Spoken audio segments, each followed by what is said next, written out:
नमस्कार सर्वांना, कसे आहात? मला खरं खरं सांगा की हे वाक्य तुम्ही सर्वांनी किती वेळा ऐकलेलं आहे? म्हणजे काही जरी करायचं म्हटलं ना तर आपल्या घरातनं पहिलं वाक्य काय येतं? तर मी माझ्या घरातलं सांगते बरं का. पहिलं असतं, आजपर्यंत आपल्या घरात असं कोणी केलेलं नाही. अहो, आजपर्यंत केलं नाही म्हणजे मग इथून पुढं करायचं नाही असं आहे का?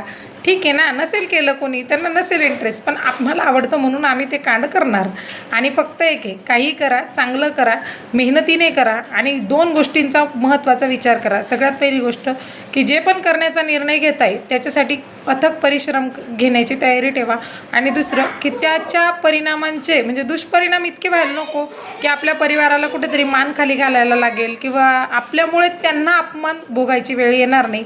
फक्त इतकी एक सर्वसामान्य गोष्ट लक्षात ठेवली ना तर ह्या जगामध्ये कुठलीही गोष्ट करण्याची ना, म्हणजे मी तर म्हणते देवसुद्धा त्या गोष्टीसाठी पाठिंबा देत असेल. आणि मला असं वाटतं खरंच मनापासून करा. शिक्षण असेल, काही असेल, प्रत्येक वेळेला जर हा विचार केला ना की कोणी केलं नाही म्हणून आपण करायचं नाही तर खरंच खूप मागे राहून जाऊ. मी तुम्हाला एक गंमत सांगते. आमच्या 6 भावंडांमध्ये ना 12वीपर्यंत शिक्षण घेतलेली मी पहिलीच, कारण गरिबी होती, शिकण्याची इच्छा नव्हती. आणि लग्न झालं ना मी खूप डेअरिंग केली. नवऱ्याला सांगितलं, म्हटलं मला साडी चोळी दागदागिने असं कुठलंही नको पाहिजे, फक्त माझं ॲडमिशन करून द्या. आणि मी 12वी पास केली. मुलगी झाल्याच्या नंतर आणि बरं तिथूनही बरेच फॅमिली प्रॉब्लेम होते. म्हणजे मला शिक्षणाची आवड होती पण ते सगळ्याच गोष्टी नशीब देत नाही.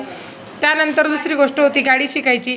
गाडी ज्या वेळेला घेतली त्यावेळेला नवऱ्याला खूप रावण्या केल्या, मला शिकवा शिकवा. पण त्यांचं तेच, तुला जमणार नाही, तुला येणार नाही, काही गरज नाही आहे.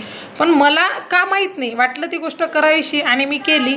आणि आज बऱ्यापैकी म्हणजे मी असं म्हणत नाही मी खूप छान गाडी चालवते, पण मी किमान वेळेला आपल्या मुलांना घेऊन किंवा परिस्थितीनुसार कुठे बाहेर जायची वेळ आली ना तर गाडी घेऊन जाऊ शकते. इथपर्यंत मी गाडी चालवलेली आहे. दुसरं होतं, मी ज्या वेळेला विचारलं घरात व्हिडिओज बनवायचे का, खरं सांगायला गेलं नाही, हे कॅमेऱ्याच्या पाठीमागे इतक्या सुंदर सुंदर गोष्टी घडत असतात. मला बऱ्याचदा ही इच्छा होते की असं शूट करावं आणि तुमच्या पुढे मांडावं, पण त्याही वेळेला सेम प्रॉब्लेम येते, आजपर्यंत आपल्या घरात कोणी केलेलं नाही.